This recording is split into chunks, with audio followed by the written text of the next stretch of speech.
Hello, everyone. Hello. Yay. This is a very happy audience. I like this. So thank you very much for coming. Greatly appreciate you taking some time to learn some very cool stuff. I'm here to talk about this new-ish cross-platform mobile application framework called Fabulous. But before I dig into Fabulous, I want to talk design patterns. OK. Yeah. Probably worth talking design patterns. So who knows the MV something design patterns? MVC, MVP. Yeah, you know these kind of things. So who's a mobile developer anyway? Who actually builds mobile apps? It's kind of the front rows, the mobile developers, and they kind of go backwards. OK, that's cool. Mobile developers, do you build iOS? Android? Yep, OK. Both? Swift? Objective-C? That's Windows Phone. So, Windows Phone. Who's got a Windows Phone? Come on. Wow, that's awesome. Whose Windows Phone still works? And who actually builds it? Yeah. OK, so who uses Xamarin? Anyone who's here earlier saw some stuff on Xamarin? OK, cool. React Native? Anyone? Flutter? OK, one hand there. OK, cool. So probably a lot of you have seen these various patterns. So MVC, for example, is the pattern for iOS. MVP was one of the patterns for Android. Mvvm is now becoming the Android pattern and is big in the Windows space. So MVC, you have a model, you have a view, you have a controller. This was one of the original UI patterns from 30-something years ago. The aim behind this pattern is to try and separate out your code. Separate your model logic from your view. Put in nice separation of concerns, make your model testable, make it easier to break your code apart. And even though this is an old pattern, MVC, very big on iOS, you create a UI view controller. The controller part is in the name of the classes. And you get this nice separation between storyboard, which is just pure design surface, a controller, and a model. And then in your MVC project, your view loads data from the model, the controller sits in the middle, does some orchestration, talks backward and forward. And over time, MVC became MVP, Model View Presenter, which broke the coupling between the view and the model. Everything gets routed through the presenter. View goes to presenter, goes to model, model presenter back to view. You see this a lot, say, in Android, though it's falling out of favor, in favor of Mvvm, the model view view model, and the various incarnations of this, including MVPVM and other random combinations of M's and P's and V's. The idea of Mvvm, use it in Xamarin, if anyone was here for Luce's talk just now. You have the model, you have the view, you have this view model in between, and you have a binding layer. So this really breaks that link between the view and the view model. It's not hard-coded. The view does not know about the view model. It has loosely coupled binding to things by name. It's all very string-based. It's all very loosely coupled. Now, these are all great patterns. These are patterns that have been around for decades. And these are patterns that, when done well, are very, very good. But the problem is these patterns lead to complexity in your apps, which means when they're bad, they are very, very bad. And it's very, very easy to do a very bad job. It is very, very easy to screw up Mvvm. I know. I used to do it all the time. I got better, but I used to do it all the time. And the biggest problem comes down to, quite simply, where is the state? In your app, you have state. This is the state of the system. It is all the data inside your app. But where does that live? So where should it live? In Mvvm, where should your state live? This is a question you can answer. Model. Model. But what if the model's backed by a database? Should it live in the database? Does that mean it lives in the model and the database? In memory. But also memory, also on disk, maybe in the cloud. What if you're typing into a name field? You have a view, for example. You're typing into a name field. And that data fails validation. Does it live in the view? Does it live in the view model? Have you already put it in the model, but failed validation? Where is the state? And when you start implementing multiple pages, multiple models across your app, and nested models, my model has lots of other models inside it, you end up in this situation where you don't know where the state is. So who has built an app, mobile app, desktop app, whatever, and they've had a tester come over to them and say, I found a bug in your app, and you can't for the life of you reproduce it. You had that? Yes. Usually the biggest problem is getting your version of the system into the same state as their version of the system. And sometimes you can follow the exact steps the tester gives you, and you don't reproduce the bug. Because although this part over here, the state is the same, over here it's not, because of some other change around the state that you don't know of. So you can easily end up in this horrible mess of what state do I need my repositories in if I'm using any kind of repositories? What do I need my models in, my view models, my views? Recreating these issues is painful. You also have problems around race conditions. Are we all happy with race conditions? Okay, few hands. Okay, for those who don't know race conditions, a race condition is where multiple threads try to do something on some data, and you end up with an unexpected result. So imagine you have a function to increment a number. So this function, you call it, it reads a number from a field, 1, increments the number, 2, writes the number back down, 2. If I call this twice, what number would I expect? Yes, true. After calling from 2, if I call it twice, you go 3, then 4. Yes, it's always a smart ass, isn't it? But that's not always true. Because if I call this on 2 threads, thread 1 comes in, reads the number, 1. Thread 2 comes in, reads the number, 1. Thread 1 increments the number, 2. Thread 2 increments the number, 2. Thread 1 writes the number down, 2. Thread 2 writes the number, 2. We've gone from 1 to 2, even though we called it twice. That's kind of your basic canonical race condition. And when you have multiple models, and you have multiple bits of state, and your models are interacting with the user interface on the UI thread, and they're interacting with the network, they're interacting with the operating system through push notifications or other kind of notifications, they're interacting with who knows what asynchronously, you run this risk of race conditions. And suddenly you've got a bug, and you can't reproduce the state of the bug because you don't know when the data has come from here or from the UI or from whatever, and you're in this horrible mess. So state is not a good thing. So is there a better way? Wouldn't it be good if we could fix these problems of state, if we could kind of fix these race conditions? Wouldn't it be good if there was a better way? A way that helped us fall into a pit of success rather than fall into a pit of failure? And there is. With MVU, it's another of these MV star patterns, but this one's good. It's called Model View Update. Who's heard of MVU? Okay, a few hands. Who's heard of Elm? Few more hands, yes. Elm is kind of the canonical MVU architecture, kind of the initial framework. So Elm is a web-based framework that uses MVU, Model View Update, as the way of doing things. And this framework is now starting to fall out into a lot of other places. And the principles of MVU kind of seem a bit weird when you first read about them, but they do make a lot of sense. So the first thing you have is you have an immutable model. By immutable, I mean your model cannot change. It is fixed. The data cannot change. Ideally, you want to build this with a programming language or an architecture model which blocks you from changing things. Now, there's a few faces going, what do you mean you can't change the model? I need to do things. We'll get to that. You then have a message. Multiple different types of message which can optionally have data. And these messages indicate that a change of state needs to take place. Okay, so we have a model that can't change, and a message that says, please change. What do we do? Well, then we have an update function. And what this update function does is it gives you a brand new model. And then you have a view function that takes that brand new model and renders it on screen. Still sounding a bit weird, isn't it? So let's just dig a little bit deeper. So the idea behind your model is the entire state of the system. It is the golden source of state. It is the state. It is in this one model, just one, no more. This model can be nested, but your model, there is one of them, it is the golden state of your system. And because there's one model, you can persist this model. You can serialize its JSON. You can log it to some kind of online logging service like Application Insights or any kind of other web-based monitoring system. You can save the data places. You can do all manner of stuff with it because there's one of them, and it never, ever changes. Totally immutable, cannot change. Because it cannot change, other threads can do whatever the hell they like. They cannot change your model. So there's no race conditions. And then every single app, every single MVU-based application, web, mobile, desktop, whatever, has a single instance of the model as its state. One instance, that is the state. Okay.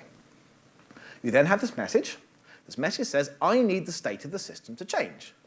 And this can optionally have some kind of data associated with it. Now, these messages can come from the UI. I tap a button, it raises a message. It can come from the network. You make a call, the results come back. Here is some data, comes as a message. It can come from a push notification. Anything you like, anything that says the state needs to change comes as a message. Okay. And then all these messages get routed through an update function. And this is a function. So, yep, we're going to be talking functional programming here. This is a function that takes the model, takes the golden source, the one single model that is the entire state of your system, takes the message. And what it will do is it will create a brand new model that is a deep copy of your original model. Deep copy. Every single field is copied of every single sub-item in the model. Absolutely everything is deeply copied, with the exception of anything that needs to change based off your message. So you end up with this totally brand new model, because your model is immutable, brand new model with differences to your old model. Okay? Completely separate object. You think about it in terms of sort of boring basic computer science. This one sits in this block of memory, brand new one in this block of memory. Completely separate object. Okay. And this update function is completely synchronous. It's called on one thread and one thread only. And at the end of this update function, the new model that comes out becomes the golden source, the ultimate state of your system. So because of the limitations of this architecture, you have this golden source, goes into an update function with a message, a new golden source comes out. You know that this golden source can only ever change in the update function. This is what your state looks like. Okay. And this new golden source of state is then passed to a view function. And this takes your model, the golden source of state, and returns a virtual UI. And this becomes the UI you see on screen. And this is called automatically after the update, and again is synchronous. Now, a virtual UI sounds a bit weird. But a virtual UI is essentially a representation of the user interface. Okay? And when you call this view function, you get back a complete user interface, but a virtual version of it. And that virtual version is compared to the real user interface by your MVU framework, and any differences are copied over. So it just copies the differences. You can think of a virtual UI like HTML. HTML is text. It's just text. A real UI is buttons and pictures and widgets and annoying pop-ups asking you to subscribe. But the virtual UI is just text. Okay. That text is really lightweight to create. The real UI is heavyweight. From your view function, you create a virtual UI. This is lightweight. It doesn't create expensive UI objects. It's just very simple, lightweight representations. And then when this gets applied to your user interface, it looks for differences and copies it over. Now, that's all kind of quite complicated. So let's just put this in pictures to make it a little bit easier. So in kind of a canonical MVU app, you have a model. Here's my model. It's purple. This is my golden state of my system. It's my one model, immutable, count of 1. My app starts, goes to my view function, and it renders on screen. My view returns a label. This label has the text set to the value of count. It says 1. This is my initial state. I then receive a message called increment, and this could come from tapping a button, for example. So my model, immutable model, and my message goes into my update function, and I get a brand new model coming out, which is a deep copy of the data, except it's incrementing my count from 1 to 2. My old model, thrown away. We don't want you anymore. Go away. Gone. Bin. My new model becomes the golden source of my system, the golden source of state, into my view. Then the view spits out a virtual UI that says, I need a label with the text of 2. The framework looks at the virtual UI, label text of 2, looks at the real UI, label text of 1, goes, text is different, copies the text, I end up with 2 on screen. So that's kind of the basic, most simplistic architecture of an MVU app. Okay. And because this update is synchronous, I can chain it. I never have that raise condition where 2 different threads are incrementing the same number, hit the raise condition, and we get 1 increment. The update is the only place you can make changes, and this happens synchronously. The framework keeps that synchronously, so you never have to worry about raise conditions. Okay. And those of you who've done React Native probably seen something similar. This has a similar kind of flow. This is, say, use an Elm, use lots of other places. So why do we do this? Why do we use MVU? Well, having this single source of truth makes it really easy to track what's going on in our app. We know that this model is the entire state of the system. We can capture it, we can save it, we can store it. Imagine if a tester comes to you and says, I've got this problem, I found this bug, here's the thing. You can capture their state, deploy their state, and your entire app can resume exactly the same point at which their app was running at. Even just things like restarting an app, you close it, you reopen it, because you can save the state, your app will go back to exactly the same UI. So who here has had to do that with an app? You've had to persist the state of an app, and then when the app restarts, reload the state, and then step through the UI to get to the same spot. Had to do that? Yeah, you don't have to do that with MVU. You just save the state, reload the state, and it will just rebuild the UI exactly how you wanted it. You get that kind of stuff for free, that ability to return to any point. No race conditions. You can't update your state except in one place, or one thread. No race conditions. Obviously, you can write bad code that could implement race conditions in another way, but the framework blocks you from doing dumb things, which is pretty cool. And it's much easier to debug, because it's one state, one place. Save the state. You can keep track of state, message, state, message, state, message, and then replay that. You can build integration tests with it. There's even variants of MVU which have time travel debugging. So imagine that, a little slider for time. You can slide back and forward and actually see the state of replication over time. It's pretty sexy. And the whole thing is easy to unit test, because you have one place the state can change. I keep saying this because it's true. One place. So you can write unit tests that says, with this state and this message, I expect this. And you can go through every iteration of messages and models that could happen in your app and build all these unit tests. And then you do the same thing for your view. You can go through every single model that you might have after an update and test what the virtual UI is that comes out. The view function returns a virtual UI, not a real UI. It is not UI objects. It doesn't require a UI thread. It is a virtual representation that you can unit test. So you can write unit tests against your view. None of this expensive UI testing. You're not launching an app and actually interacting with the app and clicking buttons. You can do it all through unit testing, which is phenomenal. So that's MVU. Nice bit of background. What is Fabulous?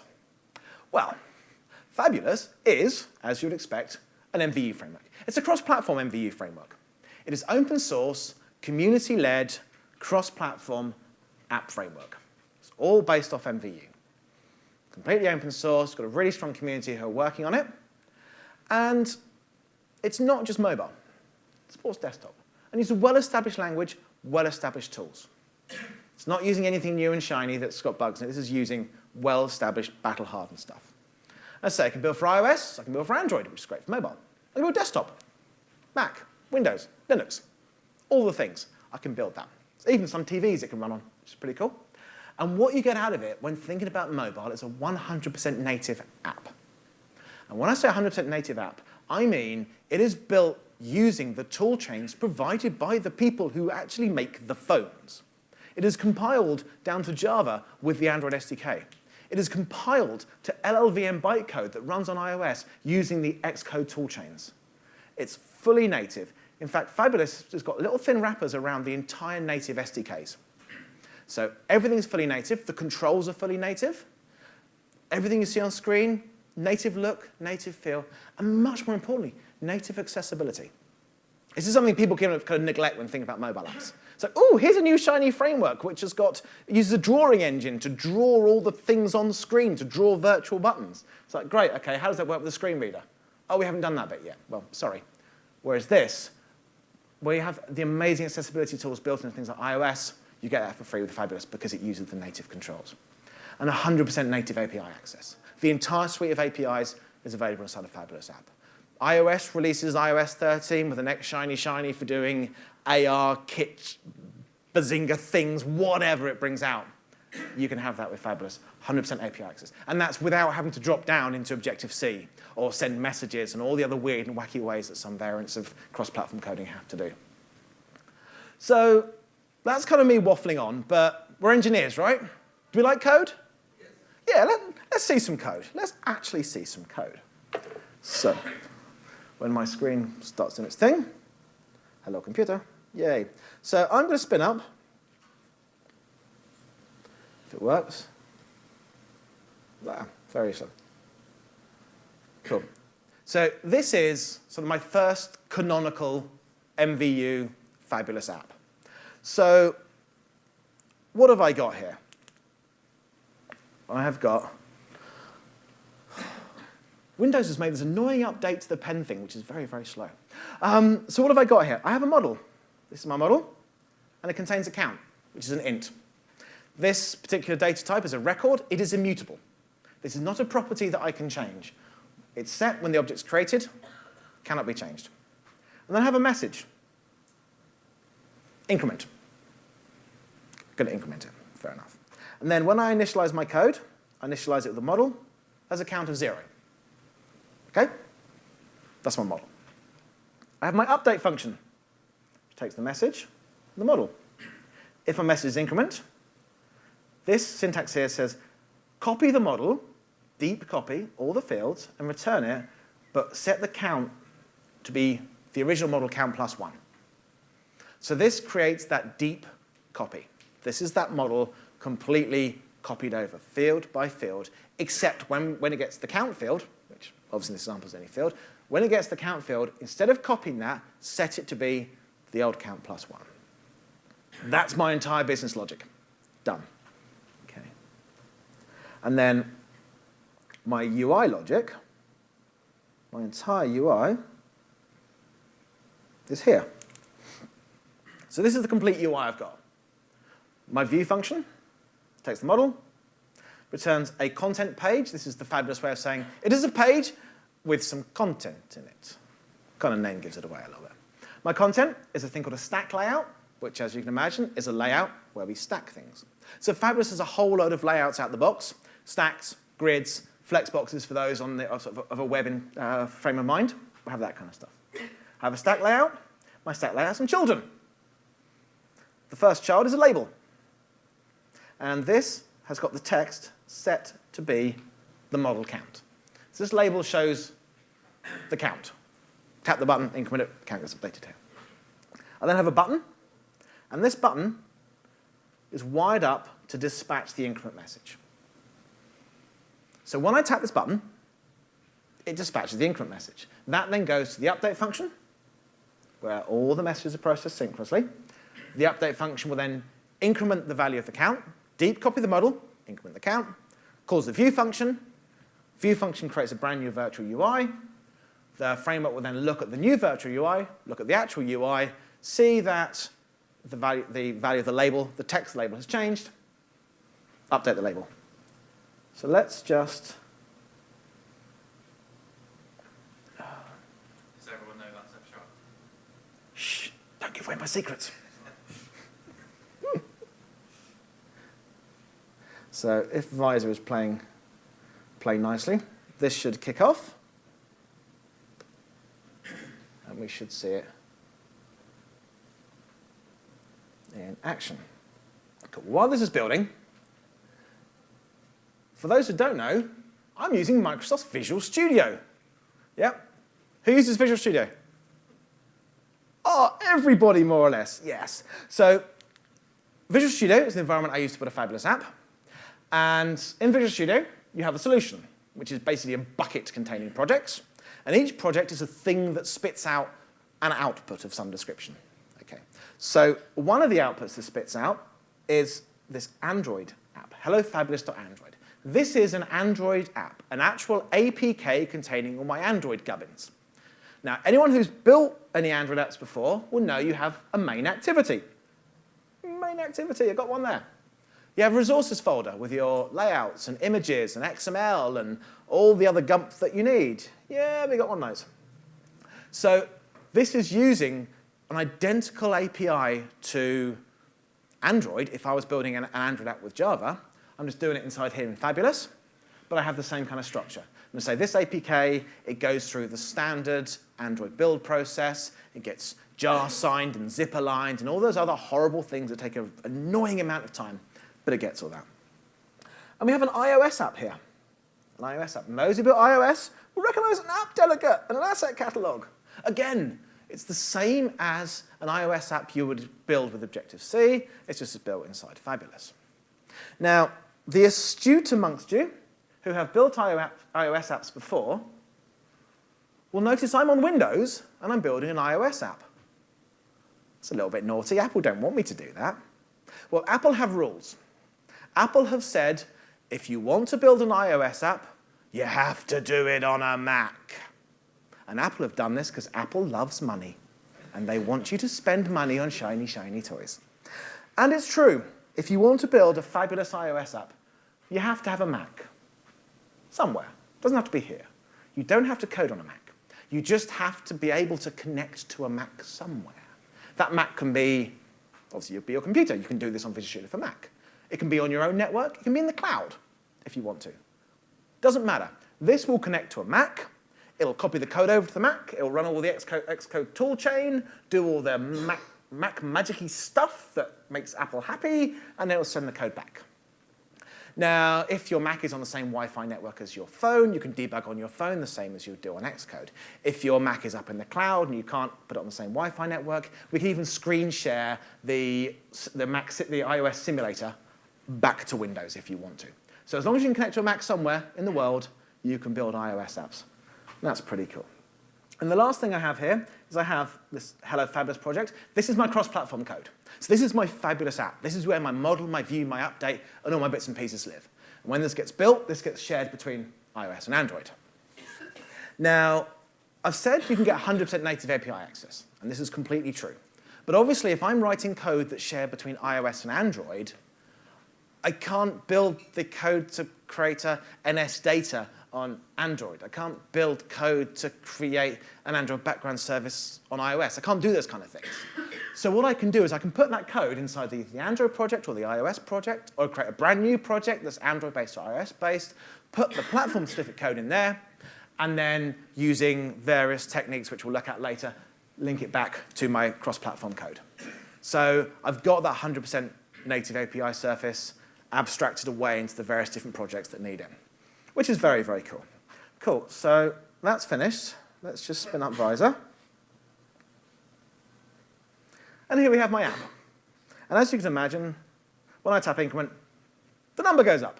Yay, I built an app. Isn't this awesome? I built an app to count things. Look at me, I'm amazing. So literally, we've got, what are we, down to 46. So all in all, there's about 55 lines of code, and that's the entirety of all the app stuff that I need to get this working, to get the UI built, which is pretty nice, pretty small. Now, an app that increments a number, it's not very useful, is it? We should decrement the number as well. That will make it really useful, yeah? So let's do that. Now, again, normally as a developer, I would then kill the app, write the code, rebuild the app, redeploy the app, get bored while Android does its thing, go and get some coffee, come back an hour later, what have you. But fabulous is far too fabulous to enforce that. So what I'm going to do is I'm just going to spin up, where are we? Just going to spin up the fabulous watcher in the background, and I'm just going to leave my app running. Let's edit some code. In here, let's add the decrement message type. Yay. I then need to handle this message type here, so let's just copy and paste this. You'll notice very nicely, I don't know if you can see the little green squiggly under the message? This is the compiler telling me, you've got another message. You're not doing anything with it. The compiler is reminding me that I may have forgotten to put a message in there. Isn't that nice? We like compilers like this. This is why this is fabulous. So I paste this in, and I say, right, oh, it doesn't like the increment, obviously. It has to be decrement, and let's make that to be -1. And then let's just copy and paste the button. Copy this, drop this in here, change this to be decrement, and then change this to be decrement. And let's just save this. Now, after I save this, ooh, things are happening. So behind the scenes, this will actually look at my code, go, yep, the code's changed, and it will kick off a whole load of internal compiler services to recompile the code and then push it back up to my device. Now, this particular version has a small bug in it. It seems to recompile 4 or 5 times the first time round. But it's pretty good. That then gets pushed up to the device. And so if I flip back to my device, there you go. I haven't even stopped it. Live update. I've got 2 buttons there. It's pretty cool. First time that happens takes a few seconds. After that, it gets a little bit quicker. So if I want to go in here and change this text color to be red, save that, I then zip back, give that a second, that should then, there you go, it's red, pretty quick. And the device I'm running this on is a Blackview A7. It is a £50 Android device. So if you actually do that on a real grown-up device that's fast and not rubbish and cheap because your company won't buy you an Android phone, if you do this on a fast device, it actually happens pretty much instantaneously. So the demos I've seen on a top-of-the-range Google Pixel phone, it can get the update happening like a third of a second. So that's pretty sweet, isn't it? So that's kind of the canonical canonical fabulous code demo. I'm giving away my secrets here. So how does it all work? I mean, that's all great, but how does the magic happen? How does it all work? Well, you get to look at my daughter for a second. There we go. So as the very astute gentleman in the front of the room said, this is all powered by F#. Who loves F#? Yep. Few hands there. This is what we like to see. Yes. So for those who don't know F#, F# is what is called a functional first programming language. So it is a functional programming language, but it also supports object-oriented code to allow it to interop with other languages that are object-oriented based. And it's cross-platform. It sits on top of .NET, .NET Core, what have you, Mac, Windows, Linux, iOS, Android. So it's a functional programming language that runs everywhere. It's a very powerful functional programming language, and it's fully .NET compatible. So if you're used to using .NET, you can use F#. All those lovely .NET libraries that you know and you love. JSON.NET, for example, the best JSON library in the world. Yeah, it just works. All .NET Standard compliant. So all your lovely .NET Standard libraries will work. Your C# code, you can package it up. It will work. Hell, you can even build VB.NET libraries, and they will probably work if you feel so inclined. But there's a huge swathe of NuGet packages and other bits and pieces you can use with F#, which is fantastic. F# is also fully open source and is a community-driven Microsoft-powered language. What I mean by that is it is open source, it's open to community contributions, there's a whole F# foundation that supports it, but Microsoft reserves just a little bit of control simply because it is a .NET language. So it needs to work with the .NET capabilities. It needs to work with the latest parts of .NET Standard. So it's kind of let the community build their awesomeness, and we'll just keep them on the path that we have to keep them on to keep backwards compatibility. And F#, you can use it everywhere. You can absolutely use it everywhere. So if you love Mvu, but you're a web developer, Fable. It's an Elm-based Mvu style architecture if you're doing the same kind of thing for the web. So there's a whole stack of tools you can use with F# to cross any platform you want. Front end, back end, you want to build functions up in the cloud? Azure Functions in F# with an fabulous mobile front end? Whatever. It just works. It's an amazing language. In fact, it's the kind of language where whenever people I know have started using it, after using it in anger for a short period of time, they never want to go back. It is a phenomenal language. It's so terse, so nice. And I say it's functional first, so you use functional programming paradigms to build everything. So when you first start using it, you're pretty much going, what the hell? But after you get your head around it, it is fantastic. And the fact that it supports OO code means you can get great interop with the whole .NET framework. Now obviously that's F#, which is .NET. So how does the mobile side of things work? Well, for those who are in the last session in this room, would have heard of a thing called Xamarin. For those who haven't, it's powered by Xamarin. So who knows what Xamarin is? Yay, most people. So for those who don't, Xamarin is very simply very, very, very thin .NET wrappers around the iOS and Android SDKs. Existing SDKs from Google, from Apple, teeny tiny little wrapper, little tiny wrapper. So that way you can build mobile apps using your .NET language of choice, but build them in the way that makes sense for iOS and for Android. Spin up your UI view controller, spin up your activity, have your storyboards, have your layout XML, whatever. But you can build it using a .NET language, C#, F#. And because it's thin wrappers, you get 100% native apps with 100% native controls, the same lovely stuff I said about Fabulous. And it's fully .NET compatible. So you build your mobile apps, but instead of using NS-URL session, you use .NET's HTTP client to talk. Under the hood, that uses NS-URL session, but you use HTTP client, because that works on iOS and Android using the native stack underneath. And Xamarin allows you to build on Windows or Mac. And again, just as you saw with Fabulous, you can do iOS ones on Windows. Now, Xamarin's got an abstraction that sits on top. Because if you build a cross-platform app with Xamarin out the box, you have to use storyboards and Android XML, because it's just an unopinionated framework, thin wrappers. So there's a thing called Xamarin Forms, which provides a UI abstraction. That provides you with buttons and labels and images and other kind of widgety bits and pieces that when you say, I want a button, Xamarin Forms says, yeah, cool. You want iOS, you get a UI button. You want Android, you get an Android widget button. You want to have a label, yeah, of course. iOS, you get a UI label. Android, you get Android widget text view. So Xamarin Forms gives you 100% native apps, 100% native API with all the stuff that you need, but you write your code once and it compiles down to the different native platforms. And that's what we can do inside Fabulous, because Fabulous sits on top of Xamarin Forms. So when I said in my Fabulous code, I want to create a label, the Xamarin Forms runtime that sits underneath will say, iOS, UI label. I'll set the text to be your number. Android, yay, text view. Set the text to be your number. So it kind of just dips down to the native controls for you.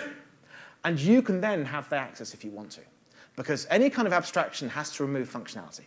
Xamarin Forms can't give you access to every teeny tiny little thing that iOS and Android can do, because they're different.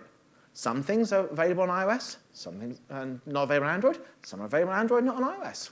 So Forms gives you what does apply across both, but you can always zip down to the native controls if you want to. You've got full access, that 100% API. You can go onto there. You can say, I want to do this thing for iOS or this thing for Android. You have that power.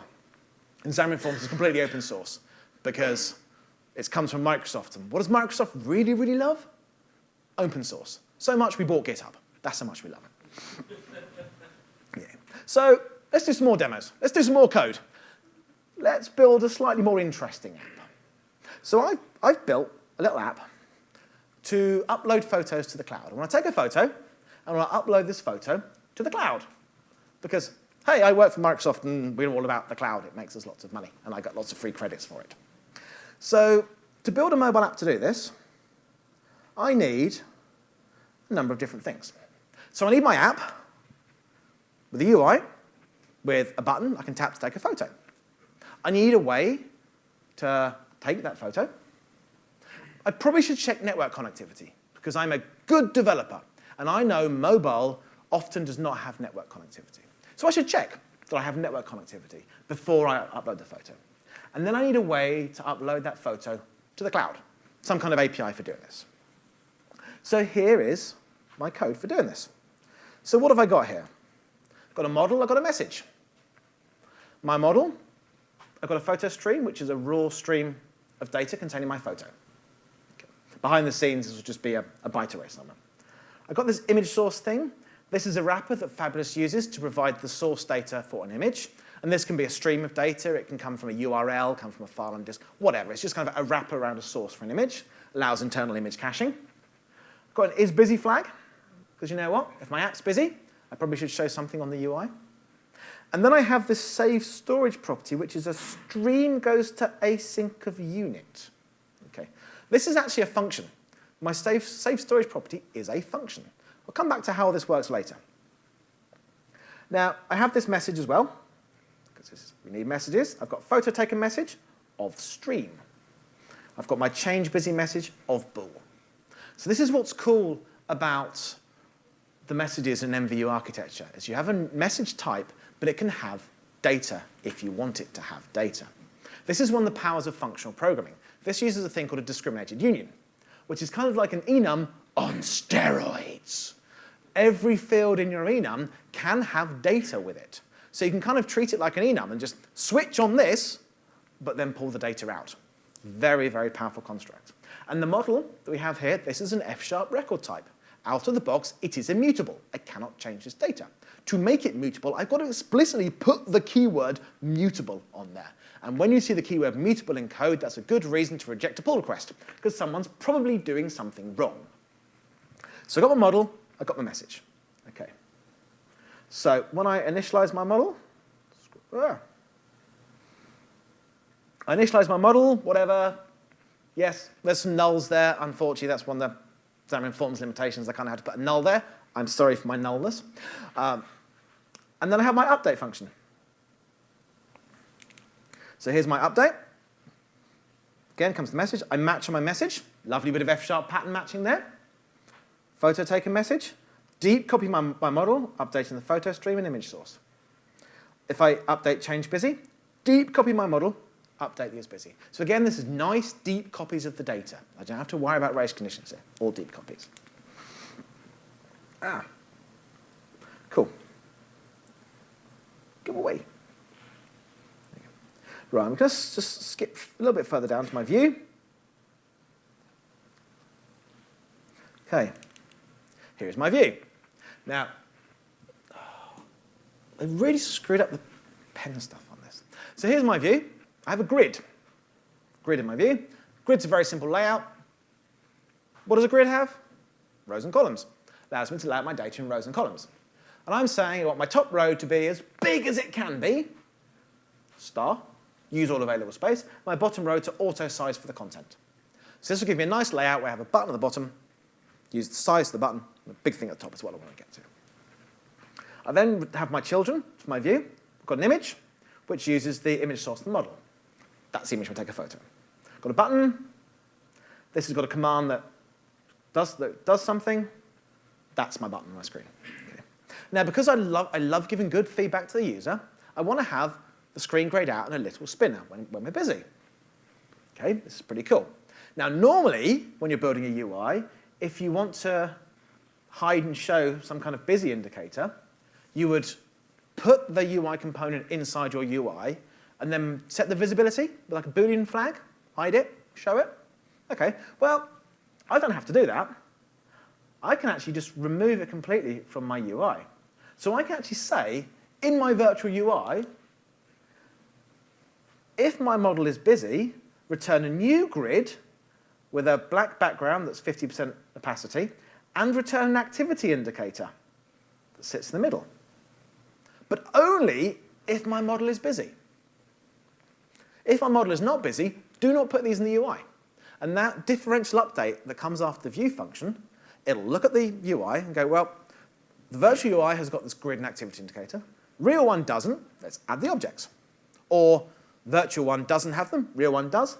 Let's delete the objects. So I can completely structure how I build my UI, all the different components, using simple if statements. I can use this kind of Boolean logic to add and remove UI components, rather than just relying on turning visibilities on and off. And if anyone's done Android development, will know just if you have lots of views on screen, your app gets very, very slow, because Android is not particularly efficient. So the less views you can have, instead of hiding them, if you can remove them, your app gets quicker. Okay, so that gives me my nice UI. Now what I want to do is take the photo. So my command calls my take photo function. Okay. And this is all nicely asynchronous. So here's my take photo function. A nice asynchronous function. Now, the first thing I want to do with this function is check whether I have network access. If I don't have network access, I don't want to do anything, because this uploads to the cloud. Okay. Now, the iOS APIs and the Android APIs for network access are different, completely different APIs. So I could write my own code in my iOS project, my Android project, to do my funky network thing, check the network status, and then feed that code into my core project. Or I could use a thing called Xamarin Essentials. Obviously built for Xamarin, works in Fabulous. This is a bunch of APIs that give you abstractions over some common things you will do on your device. Things like check for network access, GPS, accelerometer, secure storage using the built-in encryption capabilities. All those things are available to me really easily. So I can say, if we don't have network access, display an error. One line of code, cross-platform code, under the hood uses the native iOS and Android capabilities. So it's a nice little extension there. Then, if I do have network access, I send a change busy message. So this function is running in the background. This is an asynchronous function, runs in the background. It runs, dispatches this message. Over here, my update sits on one thread, picks up the message, changes the isBusy flag, spits out a brand new UI on this thread here. And then we come back to the next part of code. I do something, which I'll talk about in just 1 second, but after it's done, right at the end, when everything's finished, I change my busy back. So again, that message goes in. I'm on this thread here. It goes into my update function over here, goes back in, new UI comes out. So everything's serialized through that update function. Every time I dispatch a message, I know they'll all go in order to my update function, wherever I am in my code. I can do that. So I want to take a photo. Now, Xamarin Essentials, unfortunately, does not yet contain the camera API, unfortunately. So I could use the iOS and Android camera APIs, which are pretty horrible. Very different, not particularly nice. But luckily, because Fabulous is built on top of Xamarin, and Xamarin is a well-established framework, there's a huge amount of community contributions. This includes plugins to provide abstractions. This was kind of the original ideas behind Essentials, came from these plugins. So I can use this plugin here to take a photo. Those who were in Lucy's talk earlier would have seen the same plugin in use. Take a photo. One line of code, take a photo. Under the hood, iOS camera APIs, Android camera APIs, but gives me back a photo. I don't have to do this. I can use the iOS APIs. I can use the Android APIs. I could put in lovely photograph overlays. I could wire in CoreML models to do the stupid Snapchat things with the silly tongues and ears. Whatever I want, I could do that if I want to. But I don't have to. I can be much more productive, one line of code, get a photo. And then I dispatch another message to my update function, and I save it. Okay. So let's just run this, see this in action. Let's kick this off and wait for Android to do its thing. So we've got this lovely app. Got an iOS app, we've got an Android app. I've got my model. I have my messages. My update function updates my model based off the photo being taken on my busy flag. I've got my UI. Parts of my UI will be removed if my busy flag is false, added if the busy flag is true. And then I've got my lovely asynchronous function. It uses essentials. It checks for network access. If it has network access, it uses a plugin to launch the camera. It takes a photo, does some storage saving, dispatches it. And we will wait a bit longer because Android is woefully slow. Woefully slow. Oh well. While that's doing its thing, we'll see this in action when it's finished. Let's talk about the saving of storage. So if you remember, this save storage function is a function that was set on the model. So where does this come from? And why is it a function? Well, the reason being is I like to make my life hard. For you. I've made my life difficult just for you, because that's the kind of nice guy I am. Yes. So I use Azure to save stuff because I work for Microsoft, and if I showed off another cloud, they might tell me off. So Azure has an amazing storage capability. Storage, I can save table storage, blob storage, whatever. Blob storage is perfect for me because I can save these photos as a blob up to the cloud. So I've decided to use blob storage. Now, there is a .NET storage SDK. It is a NuGet package, for those who are familiar with .NET. I can install the NuGet package, I can give it my connection string, and I can save to a blob. It's nice and easy, and I can do that. And because I'm using Fabulous, F#, .NET, I can do that.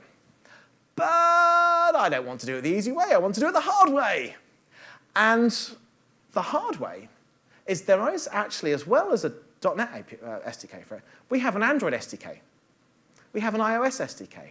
And I thought I'd use the Android SDK. Because if you're building a mobile app, chances are you may want to use a third-party component. And if your third-party component is a CocoaPod or an AAR, an R, very piratical name, if it's one of those things, you might want to use it. And if you're using a cross-platform framework, can you use things like CocoaPods? Can you use jars? And the answer is, with Fabulous, yes. Yes, you can. Fabulous is built on top of Xamarin. Xamarin is thin .NET wrappers around the iOS and Android SDKs. Okay, what if the people who write those wrappers built a tool for it? And what if they give you that tool? And that's what they've done. So inside my project here, I have, let's just make my Solution Explorer bigger. Zoom in. There we go.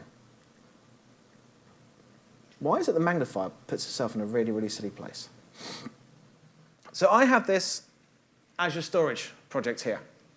It's got a jars folder. In my jars folder is an R, an AAR. For those who haven't come across an AAR before, an AAR is a jar, a Java archive, but one that's designed for Android apps. So it's got other bits and pieces rather than Java code. It's got Android stuff in it. And this Azure Storage Android 2.0.0 AAR is the Android SDK. If you're building a native Android app with Java, with Kotlin, you add this to your Gradle thing, and it downloads it from the Mvvm thing. I don't do Java, so I don't really know what I'm talking about. But it does the thing when it downloads it and puts it in your app. Okay? But I've put it in here inside Visual Studio. So what happens is when I drop this in here, into the special project, which is an Android binding project, the binder will look at that AAR, look at the classes, and it will create the same thin .NET wrappers that you get with Xamarin, but it will create them for me for this particular library. So if I just zip over to VS Code, for example, where I've got the same thing open, this is the code. I can see it. It comes in an output folder. I can actually see the very thin wrappers that are generated for me. So I've got this capability to drop a jar in and use it. Pretty exciting stuff. So when I have this one here, I've got my storage service class here. This looks like .NET code, standard F# code here, but under the hood, this is calling those thin wrappers around the jars. So I'm using a native Android Java library inside my fabulous app. I dropped it in, it just works. Now, one thing I can do if I want to is inside this project, I have this Metadata Xml file. This allows me to define transformations. For example, I can say, I don't like the Java namespacing of com.microsoft. I just want it to be Microsoft.whatever. I can do that. I can change return types. I can change names, parameters. I can even completely replace blocks of code if I want to. I have this power to enable me to take the Java API and make it a bit more .NET friendly if I feel so inclined. But I take this, and using this, this is thinly wrapped Java code. Pretty sexy, if I say so myself. Now, I wanted to use the Android one here. So this is Android code. On iOS, I would do the same with the CocoaPod. I'll launch a tool called Objective Sharpie, bind the CocoaPod, make the same transformations if I want to, use the code. So how do I take that platform-specific code and call it from my fabulous code? Well, anyone who's done functional programming has probably composed things by passing functions around. It's like the functional programming version of dependency injection. Instead of interfaces, you can pass functions around. And I can do that. So in my main activity, which the Android people in the room will recognize from any Android app, when I spin up my fabulous app, I pass in a function. That function gets populated through the construction of my code and ends up assigned to my model. So when I call this function here, it's composed from the function on Android, the function on iOS. So suddenly I've got this capability to really, really easily bring in code that's platform-specific into my cross-platform code. I call save storage once. The implementation exists in two places. And that then gives me this nice app, which is running here. Let's hold it up. Let's take a nice photo. There we go.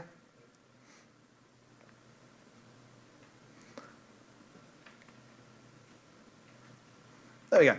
So that little bit of code that I created allowed me to put this UI, tap the button, launch the camera, take the photo, show the spinner. Photo's now been uploaded to Blob Storage. And to prove that I'm not lying about it being uploaded to Blob Storage, I come here, look at my Blob Storage account, refresh that. Oh, there is my photo. Click on that in my Blob Storage. Click on Edit Blob. And there you all are. Isn't that beautiful? Yay. So that little bit of code, written really nice way, just works. Cross-platform code, a little bit of platform-specific code that I could brought in when I needed it. Nice, simple UI, model, view, update. No worries about race conditions, one place where my code can change. It is, well, to coin a phrase, it's fabulous. Absolutely fabulous. Sweet. So, the last few minutes, wait for the screen to catch up, get to see my daughter again. Yay! Come on, there we go. Cool. So, how do you get started? You've seen this, you love it. Who wants to do this? Who's going to go home tonight and go, yay, this is what I'd like to see. A few hands. More hands, please, come on. So how do you get started? Well, the first thing you have to do is install Visual Studio. Okay? Windows or Mac, you have to install Visual Studio. So, see some smirks there? Sorry, you have to do Visual Studio, I'm afraid. When you install Visual Studio on the Mac, you get all the things. If you do it on Windows, you've got to tick the Xamarin box and the F# box. And that will bring in all the things. It will bring all the Android SDKs for you, set up Android emulators, give you all the code you need to talk to iOS. So from your Windows box, you install Visual Studio with the Xamarin bits, you can network to an iOS, and it will copy all the stuff over that the Mac needs to actually build iOS apps. The only thing you have to do on the Mac is log in, install Xcode through the App Store, and then run Xcode once, because Apple is incapable of distributing software through the App Store that you can just use straight off without running it once to install some extra tools. Damn you, Apple. So install that, you get all the stuff. There's some templates for Fabulous. For those who do .NET New, anyone does .NET New to create stuff? Yay, we got one of those. .NET New, Fabulous app, create the app, and away you go. So with that, thank you very much. That was a very quick overview of Fabulous. We looked at MVU, we looked at building a first app, we talked about F#, we talked about Xamarin, and we saw just how fabulous this capability is, this amazing ability to build cross-platform apps without worrying about your state, without worrying about race conditions. So I'm Jim Bennett, I'm a cloud advocate at Microsoft. I'm on Twitter, @JimBobBennett. Please follow me. I do tweet interesting things. And everything you need, akka.ms/fabndc.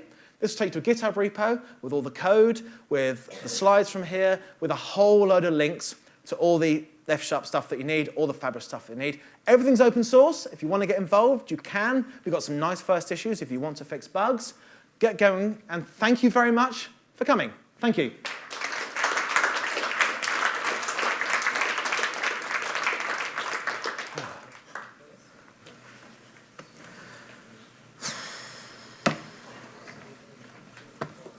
Excuse the pun, but that was fabulous.